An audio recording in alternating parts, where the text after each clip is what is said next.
آمین۔ بائبل کیا کہتی ہے کہ خدا کے کلام میں لکھا ہے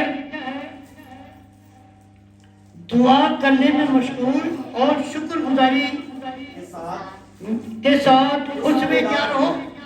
بیدار ہو۔ خدا کا کلام ہمیں یہ بتاتا ہے دعائیہ زندگی اور بیداری اس کا آپس میں بڑا گہرا تعلق ہے۔ جب ہم بائبل کو پڑھتے ہیں تو پرانے عہد نامے کے اندر اور وہاں پر لکھا ہے احبار کے اندر، احبار کی کتاب کے اندر کہ مذبح ہمیشہ کیا رہے؟ جلتا رہے، مذبح پر آگ ہمیشہ جلتی رہے۔ اس بات کا مطلب ہے سرگرم ہونا، اور دعا کے اندر سرگرم ہونا یہ بڑی خوبصورت بات ہے۔ بائبل مقدس ہمیں بتاتی ہے پطرس قید کے اندر تھا۔ پطرس کہاں تھا؟ قید کے اندر تھا، لیکن کلیسیا بدلو جان کیا کر رہی تھی؟ دعا کر رہی تھی۔ اور جب وہ دعا کر رہی تھی مجھے نہیں پتا کہ وہ کتنی بوجھ کے ساتھ دعا کر رہی تھی، لیکن ایک بات تھی، وہ پطرس کے لیے دعا کر رہی تھی۔ جب کلیسیا دعا کر رہی تھی تو کیا ہوا؟ جیل کے دروازے کھل گئے۔ جب جیل کے دروازے کھل گئے تو بائبل کہتی ہے کہ جب پطرس وہاں سے باہر نکلا تو جہاں پر عبادت ہو رہی تھی، جہاں پر دعا ہو رہی تھی، اور لکھا ہے کہ ایک لوڈی اس سے کہا مجھے ایسے لگتا ہے جیسے کون آیا؟ پطرس آیا۔ اور یہ کیسے ہوا؟ اس لیے چونکہ وہ بیدار تھے اور روح القدس کی تحریک سے اس بات کو وہ سمجھ گئے کہ روح القدس یہ کچھ کر سکتا ہے۔ اچھا بعض اوقات ہم ہوتے خادم ہوتے لیکن مشینیں بجھی ہوتی ہیں۔ کیا ہوتا ہے؟ مشینیں بجھی ہوتی ہیں، دوڑ دوڑ لگا رہے ہوتے ہیں، بھاگ رہے ہوتے ہیں، لیکن مشینیں کیا ہے؟ بجھی ہوتی ہیں۔ جب مشینیں بجھی ہو، کلام تو ہمارے منہ کے اندر ہوتا ہے، لیکن آگ سے تایا ہوا وہ کلام نہیں ہوتا، بلکہ ایسے لوگوں کے لیے یہودا کہتا ہے کہ اس کی 12ویں آیت میں کہ یہ دونوں طرف سے کیا ہے جی؟ خالی ہے، کھوکھلے ہے،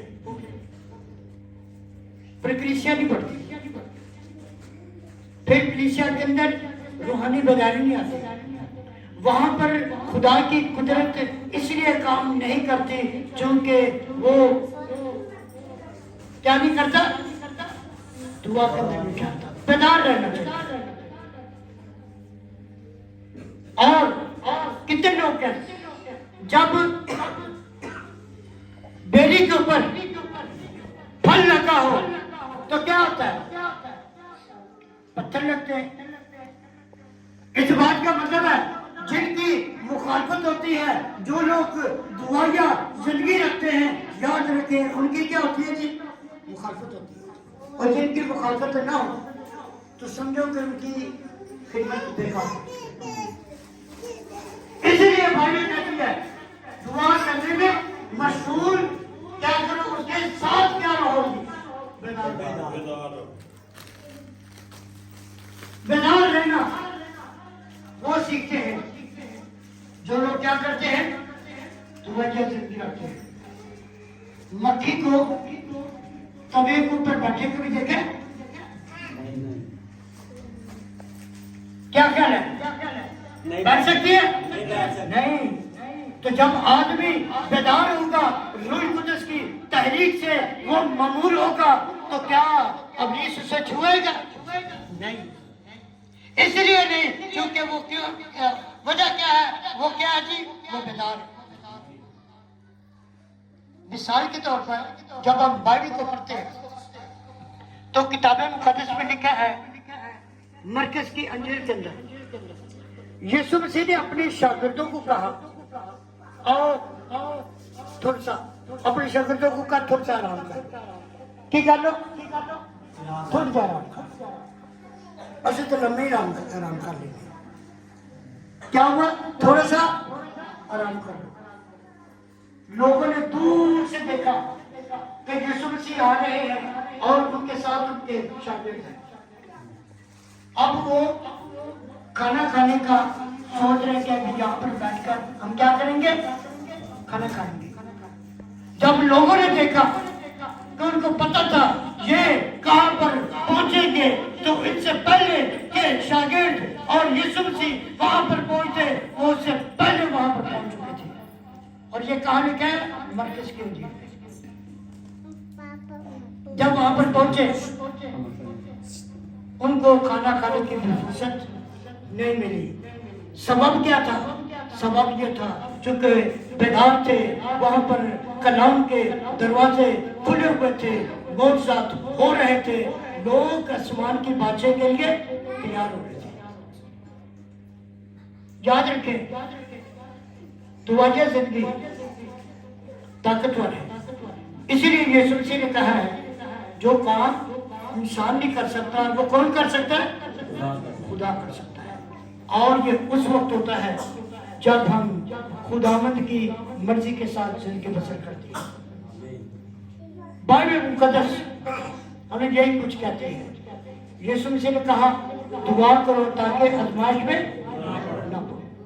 آزمائشیں اس وقت آتی ہیں بعض اوقات جب ہماری دعائیں زندگی ڈر ہوتی ہے۔ جب ہماری دعائیں زندگی ٹھیک ہوتی ہے تو یاد رکھیں وہ آزمائشوں میں سے ہمیں گزرنے کا موقع دیتا ہے، وہ ہمیں نکالتا ہے اور ہم محفوظ طریقے سے بچ نکلتے ہیں۔ سبب کیا ہے؟ کیونکہ ہمارا خدا اپنی قدرت کے ساتھ وہ ہماری حفاظت کرتا ہے۔ اسی لیے یسوع مسیح نے کہا ہے کہ ہمیں کیا کرنا چاہیے؟ دعا کرنا چاہیے۔ دعائیں زندگی کے اندر ہم بیدار رہتے ہیں اور خداوند کی مرضی ہمارے وسیلہ سے پوری ہوتی ہے۔ اور یرمیہ کہتا ہے کہ خدا ہمیں اپنے ساتھ اوزاروں کے ساتھ استعمال کرتا ہے تاکہ اس کی پاک مرضی پوری ہو۔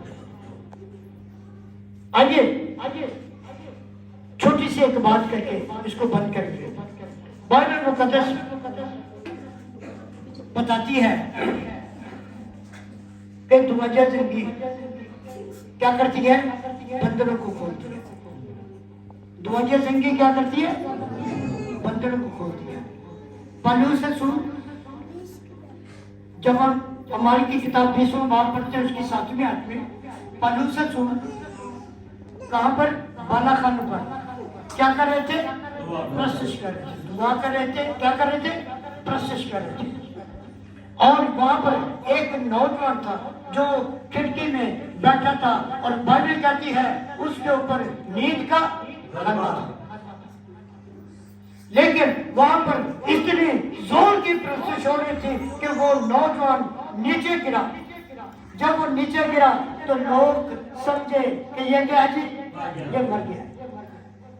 پالوس نے اٹھایا، مجھے کہا نہیں زندہ ہے، لیکن وہاں پر ایک لفظ استعمال ہوا ہے چراغ، بہت سارے کیا تھے؟ چراغ جل رہے تھے۔ مراد وہ لوگ وہاں تھے جو لوگ خوب دعائیں زندگی رکھتے تھے، اور جہاں پر خدا کے سورما دعائیں زندگی رکھنے والے ہوں گے تو وہاں پر کیا ہوں گے؟ موت سے ہوں گے، مردہ بھی زندہ ہوں گے۔ اسی لیے ہمارے چراغ کیا ہوں گے؟ جلتے رہیں۔ یسوع مسیح نے کہا تمہاری کمریں کسی رہیں، تمہارے چراغ جلتے رہیں۔ آئے ہم دعا